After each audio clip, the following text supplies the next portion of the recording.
Hey, come on, guys, let's go. We're taking a shit. We're taking a shit. We're taking a shit. Reigning champion. How do you feel this season? Versus current future champion. Did this go over your camera? Yeah, it does. I've been blocked. All right, highest points this week. What do you got We to say don't know for that yourself? yet. We don't know that yet. Who are you gonna jinx? Strokey's like right behind me. Is he? Yeah. You're at 130. Is it not?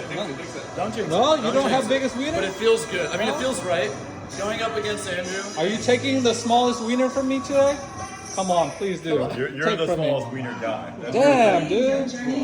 How do you feel about the first week? Oh, I'm beating Daniel, 100%. Oh, yeah? 100%. 100%? Hey, did you guys hear? The Cowboy Fantasy is live. It's happening now. And we are back.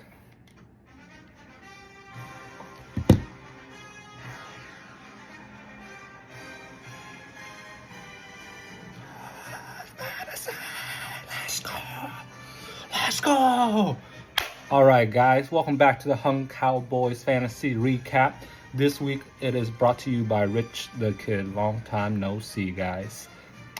I hope you like the little preview that I had for us. It's a little, little back of memory lane of what had happened prior to what has happened. This week, we have 5 winners, 5 losers, 1 biggest wiener, 1 smallest wiener, and we have also the champ top 5. Clutching it in with 4 versus 1 win. But again, there's a lot of information to go through. So let's start. All right, for the first matchup that I'm going to go over, it is going to be me, myself versus Q Kinciano, inches and go butt thick. Thank you very much for taking the smallest wiener award this week, brother, with 63.82 points. My, you must be mad as fuck. How does it feel to start off his season with the lowest wiener and have a player, B. Corum, score 0 points compared to my J. Mason, who scored 21.7. What a switch at the final hour of the game. And again, Christian McCaffrey, I hope you do come back, but I gotta say, it was a good move on my part.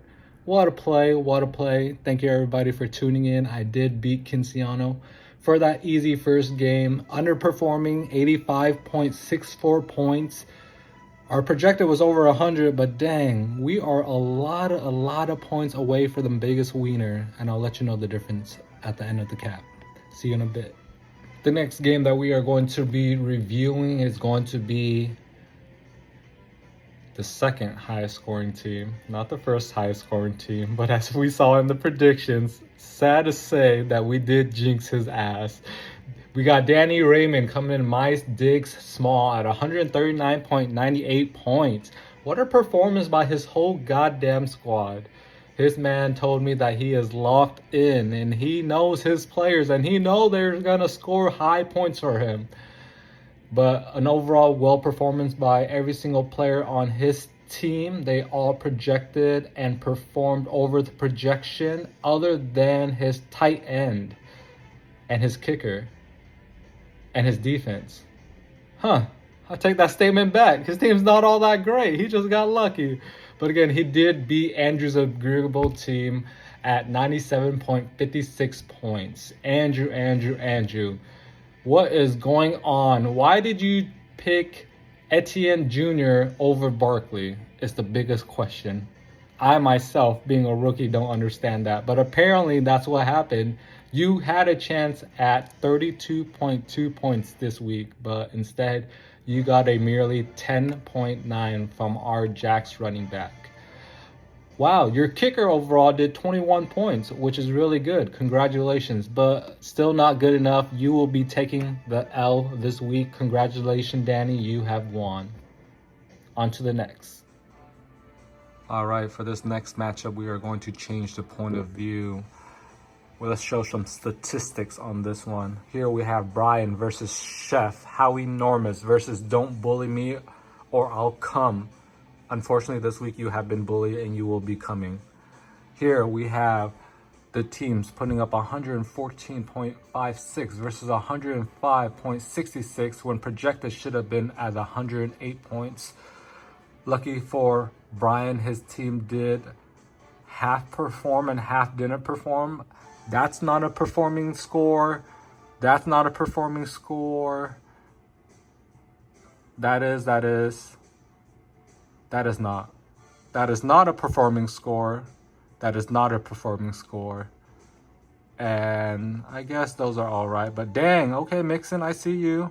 That's not a performing score. That's a performing score. Tyreek Hill and his car dilemma apparently has made him turned up during the game. So he did take the win for the Miami versus the Jags. But unfortunately, it was not enough for Chef to beat Brian this week. On to the next game. On to the fourth game matchups here. We have Steven Epstein two-hand touch versus Daniel Dirty Duval Dan. We currently have the projected winner at the very beginning to be Steven, and apparently the outcome is true and factual. Steven, with his first game of the week, had a pretty decent game other than his Nakua not performing well, his Laporta tight end not performing well, but enough to beat out Daniel and his non-performing team of D. Metcalf with 4.40 points and Ferguson tight end 3 points. But he did have Cup, which scored him a big 25 points, but his Philadelphia defense let him down with a merely 3 points. This week, we do have Steven winning it, but maybe next week we will see a better performing team from Daniel. I'm sorry for denying your trade, brother. You're not taking my MCM. Last but not least, the last game of it all, we have Osama bin Laden versus Glizzy Gobbler Luke.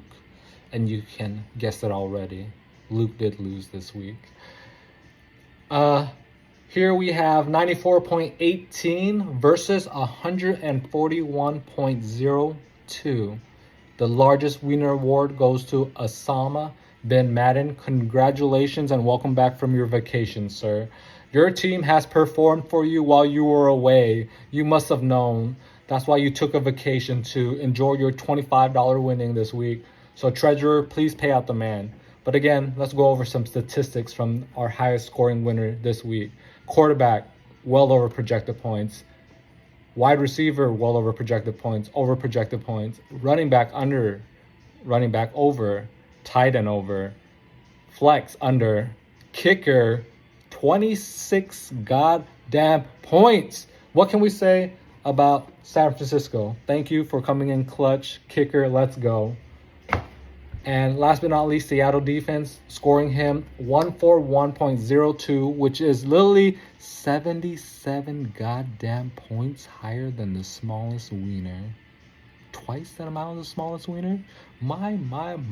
How does he do it? Locking in first place, being the top of the leaderboard this week. Again, congratulations, Luke. Try harder, do better. What is this? Baltimore tight end, 2.4 points. Miami running back, 2.9 points. Wide receiver, Dell, 7.4. Hey, you scored more than me, bro. That's all I can say. But at the end of the day, there's plenty of fucking fantasy left to play, boys. We are only in week 1. But as of right now, me and my teammates, the champs, we are ahead of the goddamn Hung Boys. Fuck the Hung Boys. You guys are going to lose, and be prepared to pay for next year's meal. And again, thank you very much for tuning in for this week's fantasy draft by Rich the Kid. And again, I'm not very good at it, but I hope you enjoyed it. You take care. Enjoy your life. Be good. We'll see you next time in week 12. You'll be seeing me again. But let's have some good recaps this year, boys. Let's have a good season. Let's do this. Peace.